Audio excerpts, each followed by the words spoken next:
Welcome to MATLAB for ECE students. In this class, we will be discussing some of the built-in functions. Before discussing some of the built-in functions, first we'll see how to clear the workspace. To clear the workspace, see here, there are so many variables in the workspace.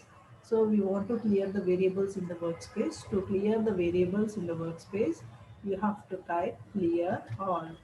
So it will clear all the variables in the workspace. Click on enter. Now you see here in the workspace no variables are present. Now if you want to clear the command window, we can use CLC. CLC is used to clear the command window.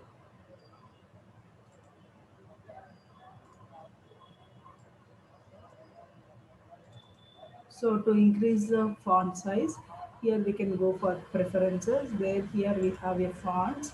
Okay. So here we'll be having the font size. We can increase the font size. Apply. Okay. So the font size will be increased here. Okay. Now we'll see what are the built-in functions present in the MATLAB. So there are numerous built-in functions in the MATLAB. So here first we will be discussing what are the scalar functions. The scalar functions are the functions which operate on a scalars. Okay. So we can also apply onto the vectors, but it will be operate on a vector on element wise when applied on a vector or a matrix. So the built-in functions here are sine. Sine is to find out trigonometric sine function. Cos, trigonometric cosine function. Tan, trigonometric tangent function. A sine, it is nothing but inverse sine or arc sine. A cos is nothing but inverse cos cosine. A tan is inverse tangent. Exp is exponential. Log is natural logarithm. ABS is the absolute value. SQRT is the square root. REM is the remainder.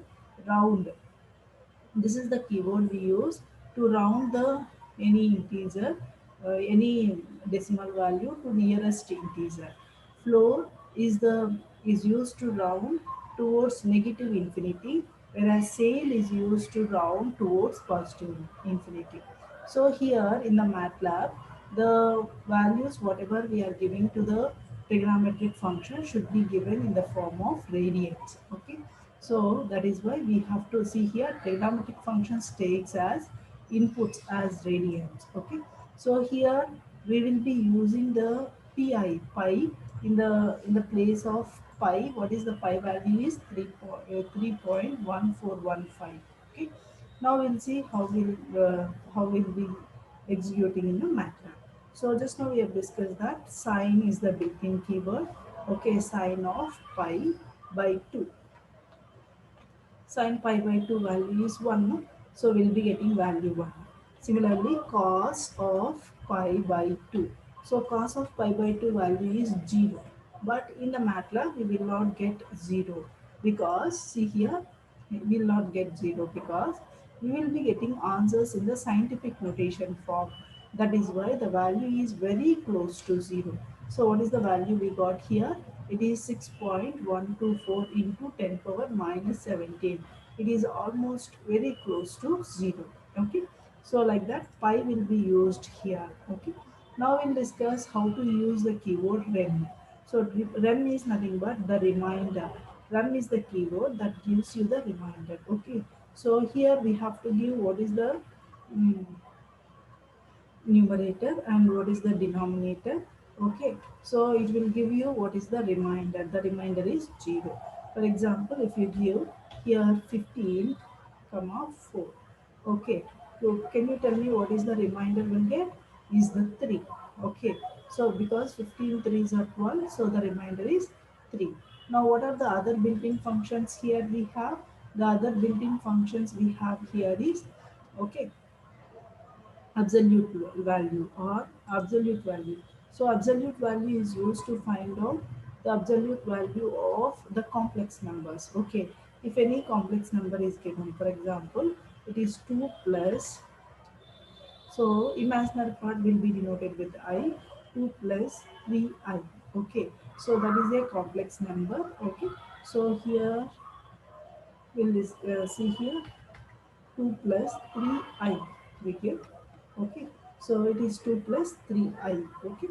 So it is a complex number. Now if you want to find out absolute value, so how, what is the keyword here is ABS is the absolute value. It is ABS of A will give you the absolute value of that. Okay. How do you find out absolute value? It is square root of the real part square plus imaginary part square. Okay. So absolute value will be like this. Similarly, the square root SQRT will give us the square root of any number. For example, if you give number 4, it will give you what is the square root of number 4 is 2. Okay. So then we also discussed SQRT and absolute value we have discussed. And log. Now you give any number, we can find out logarithm of that number. For example, x is equal to 2.3. Okay. So now if you see what is log of x, log of x. So it gives you what is the natural logarithm of 2.3. So like that we can find out natural logarithm of any number. Okay. Now we'll discuss what is the importance of round, floor and same. Okay. Now we have discussed that round will be always rounded to nearest integer value. For example, round of 1.4 will be rounded to 1. Okay. Whereas round of 1.6 will be rounded to 2. Okay. It will be always rounded to the nearest integer value. If the value is greater than 1.5, it will be rounded to next integer. If the value is less than 1.5, it will be rounded to the lower integer value. Okay. Then we also discussed what is same. Same will be rounded to positive integer. Okay. So sale of 1.3 will be equal to what? It will be 2. Okay. And whereas floor will be rounded to negative infinity. For example, floor of 1.3 will be equal to 1 only. Okay. So whereas floor, if you see here, floor of 1.99 is also 1 only. Okay. So it will be always rounded to negative integer. So these are the some of the scalar functions that can be operated on scalars or vectors. For example, if you have defined x is equal to, x is defined like this, it is having the values 0 to 1 with the increment is 1 here, 0 0.1. What is the increment here is 0 0.1. Okay.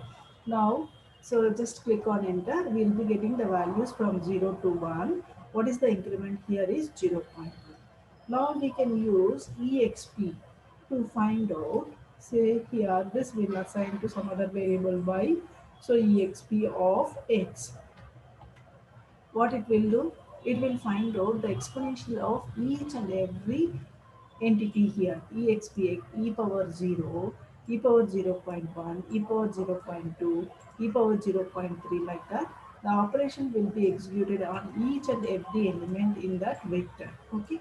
So like that. So here similarly, for example, if you take z is equal to log of x.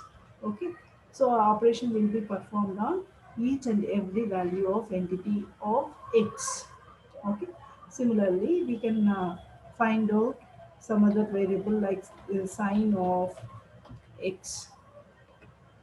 We'll be getting all the values here. Sine of 0, sine of 0 0.1, sine of 0 0.2, sine of 0 0.3 like that. We'll be finding all the values. So we have to remember that whenever we are using sine and cos, the input will be taken in the form of radians only. Okay. So the next class will discuss other built-in functions. Thank you.